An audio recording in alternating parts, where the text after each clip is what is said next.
Well, welcome everyone to another episode of the Health Made Simple show. Looks like this will probably be the last episode of the year, so it's kind of an exciting episode. If you followed the podcast for any length of time, you know that I love this time of the year, meaning that it's just a great time for a little bit of reflection of how the last year go, who do I need to be in the upcoming year to achieve the things that I'd like to do for my health, for my wealth, my relationships. So I love this time of year. I love the kind of the dream moment, the opportunity moment. And today we'll do a little deep dive.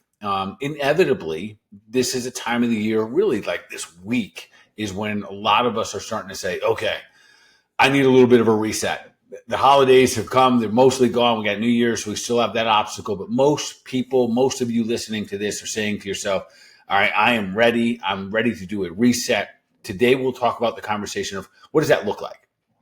This may surprise you, yet the reset, I believe, is going to take two major components. 50% of being able to reset is our mindset. We'll talk about what obstacles we're going to have with that. These are very interesting. And then 50% is going to be the plan and the strategy. What do we actually do? With all that being said, though, today in today's podcast, I want to walk you through what does it mean to detox. This word gets thrown around so much.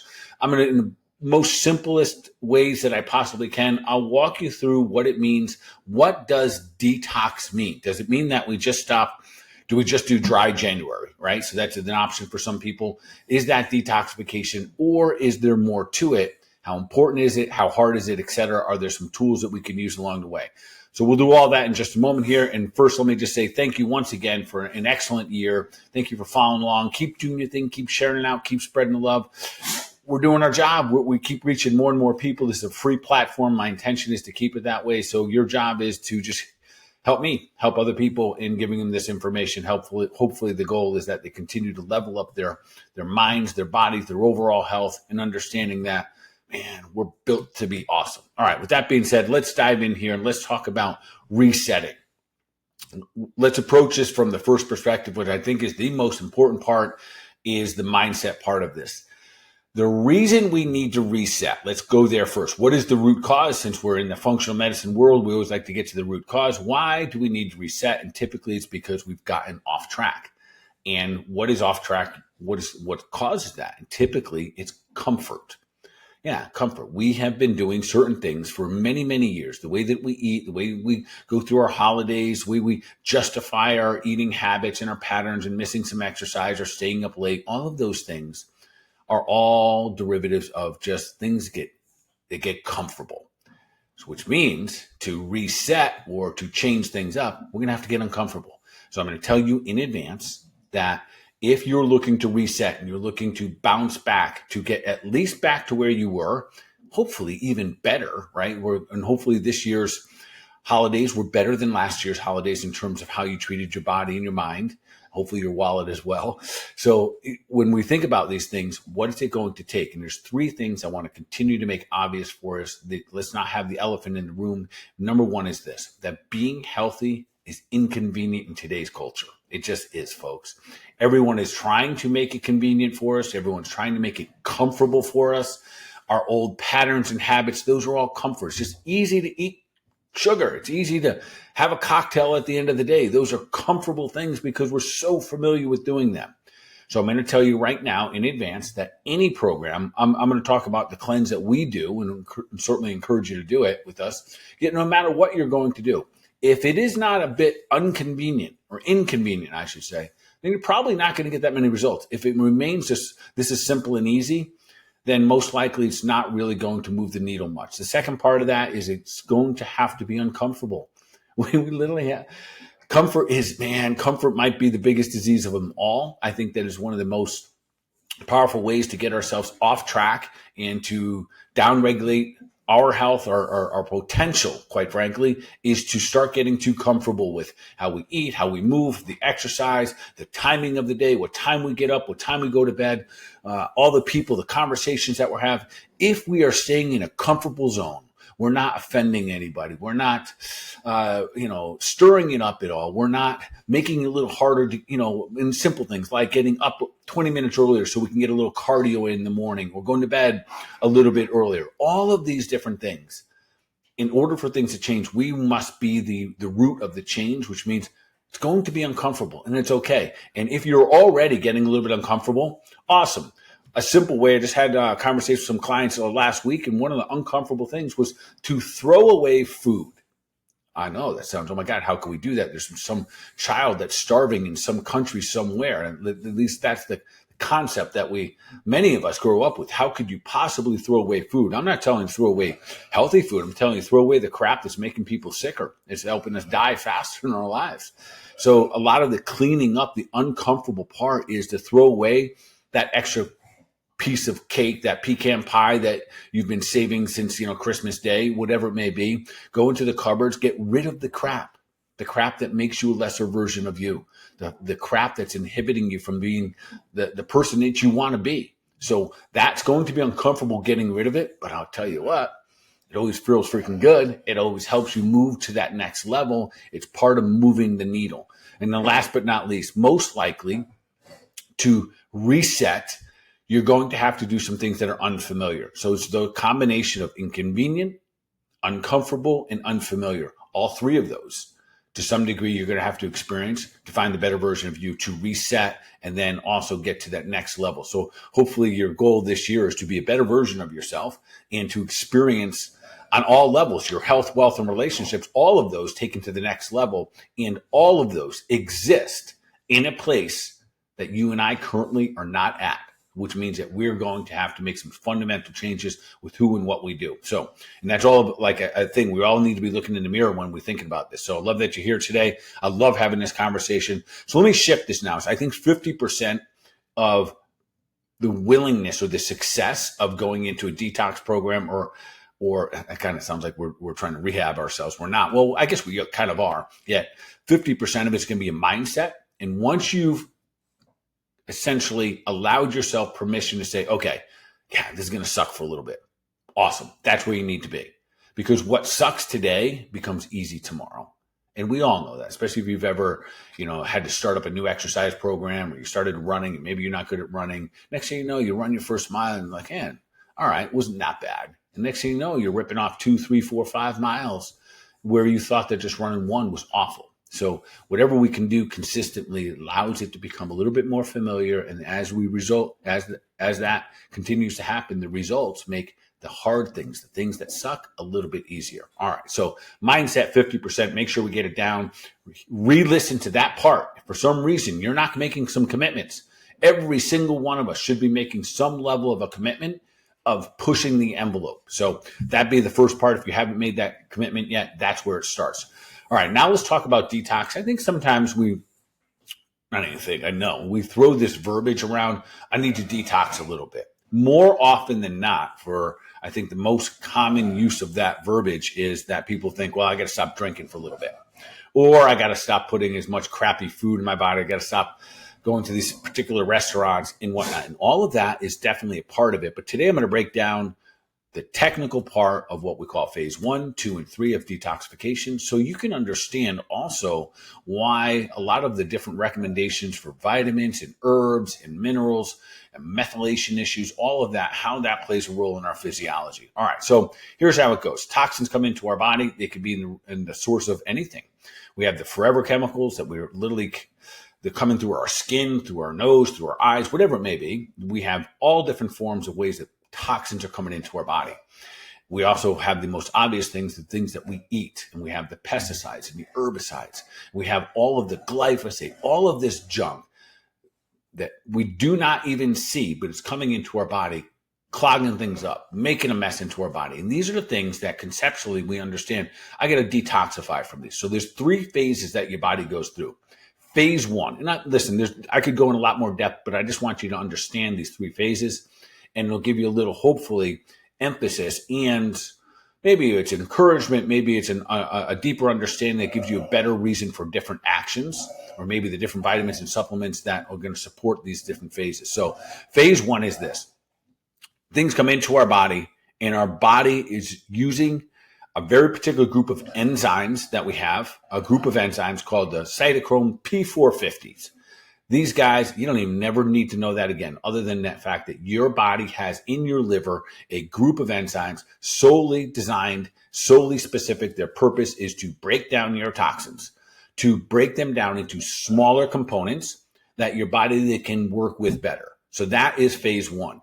Let the crap come in, break it down so it all becomes neutralized, and we use very particular enzymes.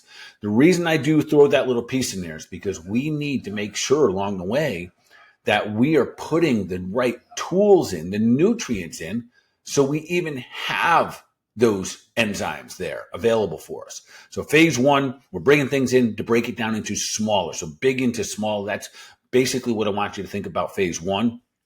And in that part, we're also converting all of the fat-soluble toxins, or fat-soluble foods for that matter.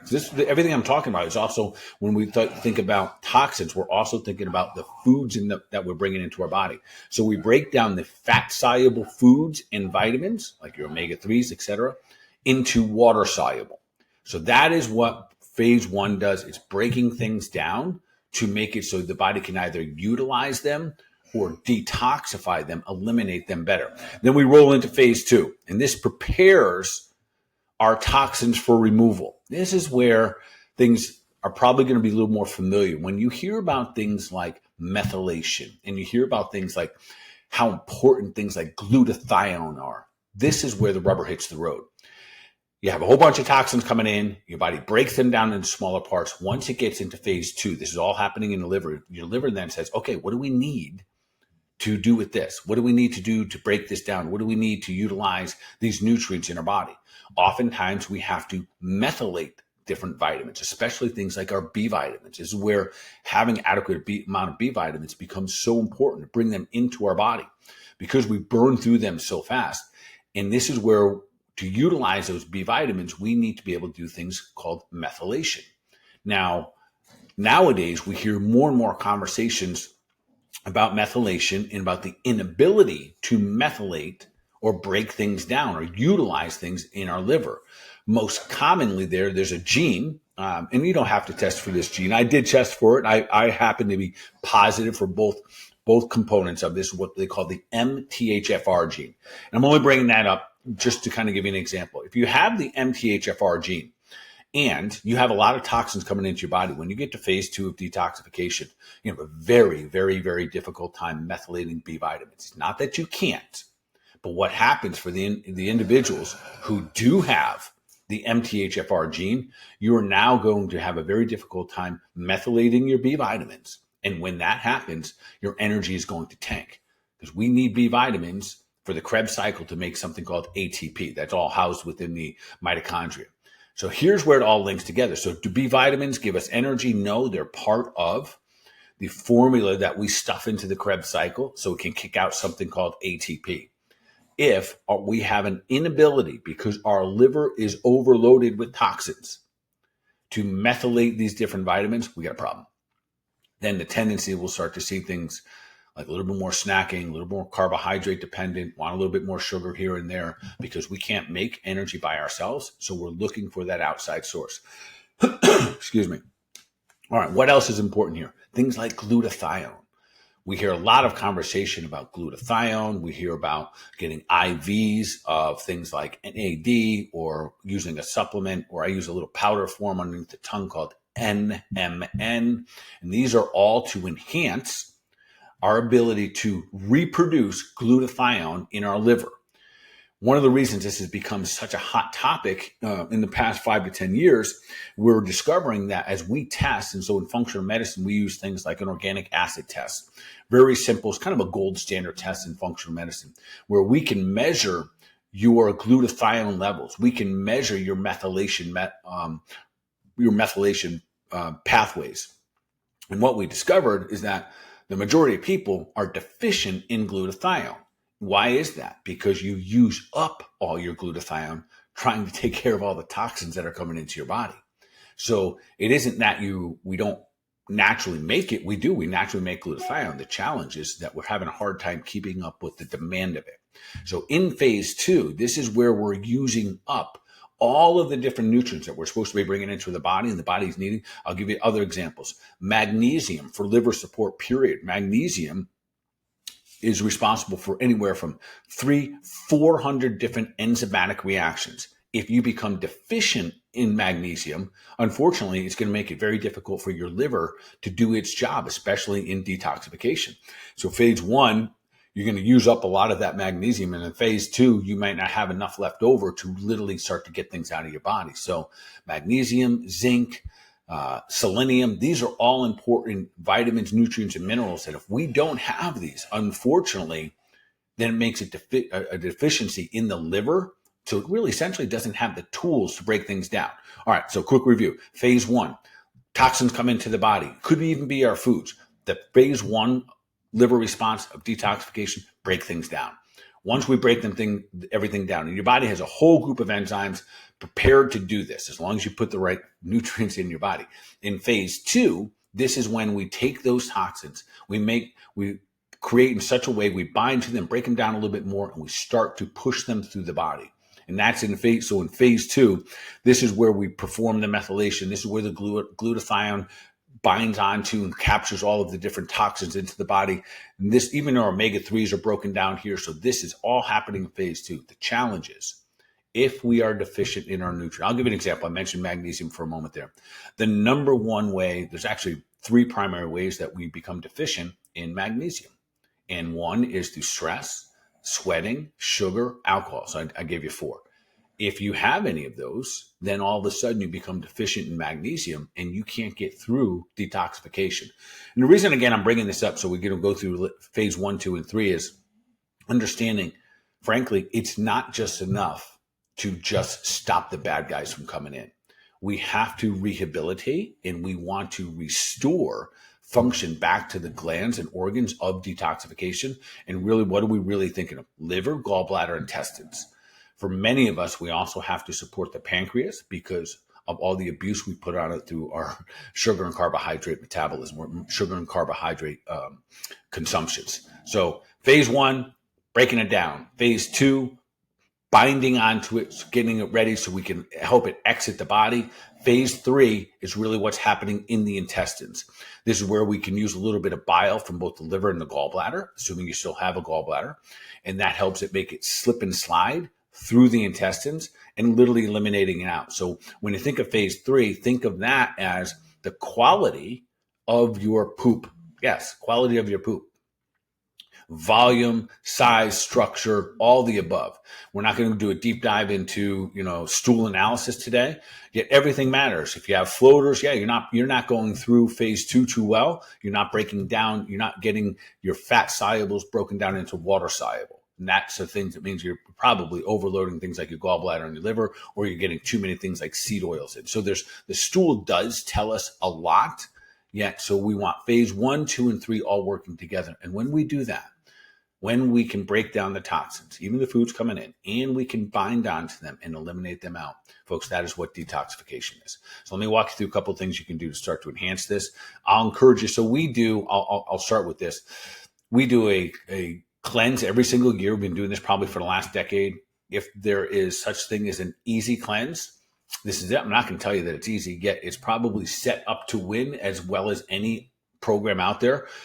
And I'm going to encourage you, hey, listen, if you want to do this, we'd love to have you. And you still got time. We can literally send you your cleanse no matter what part of the country you're in. Doesn't matter. We can send it. You become a member of our Facebook group, our private Facebook group. I coach through it. There's a lot of people that participate. We give you recipes, food lists, all the above.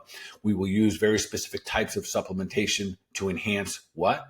Phase 1, 2, and 3 of detoxification. That is the primary target, and also simultaneously down-regulating our addiction to carbohydrates and sugar. And yes, we're addicted. How do I know we're all addicted? We have a hard time giving them up. That's it. We cry like little babies every time we have to give up sugar and carbohydrates. Oh, no, I can't. I'm going to die. You're not going to die. But anyways, if there's something that could be called easy when it comes to resetting or detoxification, it is our cleanse. You have an option of 10 days or 21 days. If you've never done a cleanse before and this sounds a little intimidating, it can be, no doubt.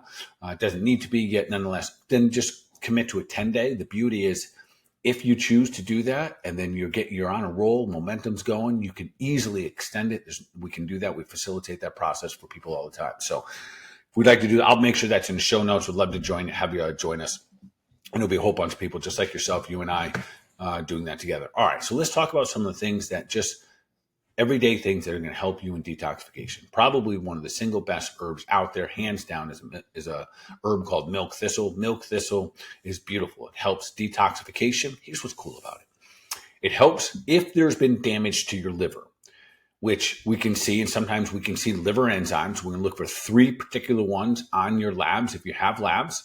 And if you're doing the cleanse with this, no, there is an option to kind of tie your labs into that. Just look at the when I send you the link, you can kind of look at that. There's 3 very specific things when we look at your liver enzymes. One called alkaline phosphatase. If that runs too high, we know that there's probably been a little bit of liver damage. There's 2 other markers, ALT and AST. Those are the ones that let us know is the writing on the wall that you're starting to develop fatty liver disease. More often than not, it's considered non-alcoholic fatty liver disease. Unfortunately, folks, I see this now in teenagers and kids. Why? Because of the amount of toxins coming into our bodies. So those are some markers you can look for. Can we restore and repair the liver? Heck yes. That's the beauty of it. If we have strategy, that's why I love utilizing things like milk thistle. Milk thistle, not only does it help detoxify, it can actually help restore damaged liver tissue, which is awesome. So it's one of these herbs that's been around forever. So milk thistle is on the top of my list of one of my favorites when it comes to detoxification and liver restoration. It also helps us start to rebuild or kind of build back up our levels of glutathione. It takes a little bit slower than maybe some of the other supplements that are available, yet just that one herb, milk thistle, can help you repair damaged tissue. It can help you detoxify and also build back up your supplies of glutathione. So it's a home run. It's a king right there. With that being said, there's some other things here I love as well. This one you might not have heard of. It's not as sexy. It's not all over Instagram, but it's an herb called Spanish black radish. Absolutely one of my favorites. Think of this as a rake for your intestinal system. This helps balance out the pH in the gut. It will help start to pull things out. It acidifies. And I know that sounds like, wow, I thought we were not supposed to be acid-based. Yes, in our intestines, if things become too alkaline, that's when things like candida, that's when things like mold, that's when the funguses, that's when all the bad guys get to grow. They all grow in an alkalized environment, not necessarily an acidic. So we're trying to create a natural environment for the body, which is typically in the intestines, is going to be in the realms of some of the high fours to or somewhere in the 5s when it comes to the pH. Spanish black radish is a big part of our cleanse. Absolutely phenomenal in helping rake things out, clean out the liver, down-regulate the inflammatory process, and get stuff out of the body. So even phase 1, 2, and 3, Spanish black radish helps out. As simple as it may seem, a good digestive enzyme on the front end of things. So way before things even get to your liver. This is pretty non-sexy, but is one of the most significant things for us to do day to day when it comes to just good health, is to enhance our ability to break our foods down. One of the nutrients that we need, or say one of the key elements in the gut, is something called hydrochloric acid. That and a little bit of pepsin. So pepsin is the primary digestive enzyme that we use to help break down proteins. As we age, a lot of people have harder and harder time breaking down proteins. As a result of it, we lean away from animal proteins and we start to lean into things like carbohydrates and sugars, etc. That is the opposite direction that we want to go in terms of longevity in our health span. Get back to that component of hydrochloric acid in our gut. The hydrochloric acid in our gut, not only does it help us break down and essentially pre-metabolize a lot of our foods, it's also a defense weapon for us. It kills off bad guys. It kills off parasites. It kills off bacteria. It can help us avoid things like viruses. So having a good digestive enzyme, a little bit of milk thistle, and a little bit of Spanish black radish would go a long, long way in your goals of helping your body detoxify. All of those, by the way, are essentially included in our cleanse. So I'll make sure all of those are in your show notes today. So let's pull all this together here. So first of all, let's go back to what we said in the beginning. To reset, you got to get excited and understand that 50% of the reset, 50% of you getting back on track and becoming the best version of yourself is going to be a mindset and understanding the white elephant in the room, which is, listen, health is not necessarily convenient. It's often going to require you to be uncomfortable. Hell, just getting up and getting to the gym or getting outside and lifting your weights or going for a run, there's nothing comfortable about that. You got to get uncomfortable to get the outcomes that you really desire. And I promise you, you are worth every little bit of discomfort that you may ensue in that journey right there. So we got to get uncomfortable. We're going to have to be inconvenienced a bit. And we're also going to have to go into territories, go do things that we are unfamiliar with. You're not, we're not talking about risking your health or risking your life. We're just talking about going to some uncomfortable places that you just don't know about. And that's how we grow. The other part of this is having a good strategy. I certainly am going to be a little bit biased and encourage you to join us for our cleanse. We've seen the results, tens of thousands of people over the years that have literally have life-changing events. I'm always blown away by the results because everybody, when you get yourself healthier, when you get your body cleaner, often what happens is that thing that you're dealing with starts to get better. So when people ask me, does the cleanse fix this? I don't know. Like, this is what I know. Your body will function better. And I'll give you some of the surprises I get. Often, a big one every January, people that cleanse tell me that they have less pain in their body. Well, it makes perfect sense. You get rid of the toxins, you have less pain. We remove the crap out of your body, and next thing you know, your body's functioning better. And one of the big challenges, I'm going to just back up real quickly, and then I'm going to wrap this up. The big challenge that we have with detoxification, our body, no doubt, because someone's going to say, it sounds like our liver has the capacity and the ability to really do so much of this on its own. It does. The challenge is the incredible volume of toxins that we consume. That's right.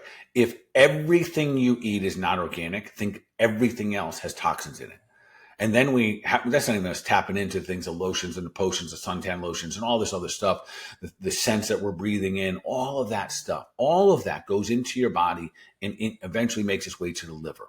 And for those reasons, that is why that phase 2 becomes so backed up. And that's where I see one of the fastest growing things on a lot of the labs we run is this sign, kind of the writing on the wall that many people, even the ones who think they're super healthy, are starting to develop a little what we call non-alcoholic fatty liver disease. And we see that in the labs. All right, with that being said, folks, you got the point here. Get your mind right. Make sure you understand this phase 1, 2, and 3 of detoxification. We'd love to have you join us for the cleanse. I'll make sure there's a link below. It's never too late. Doesn't matter where you are. We can make that happen. Keep doing your thing. Let's make 2025 the absolute best year of your life when it comes to your health, your wealth, and relationships. And of course, continue to take deliberate action for your mind, your body, overall wellness. Y'all be awesome.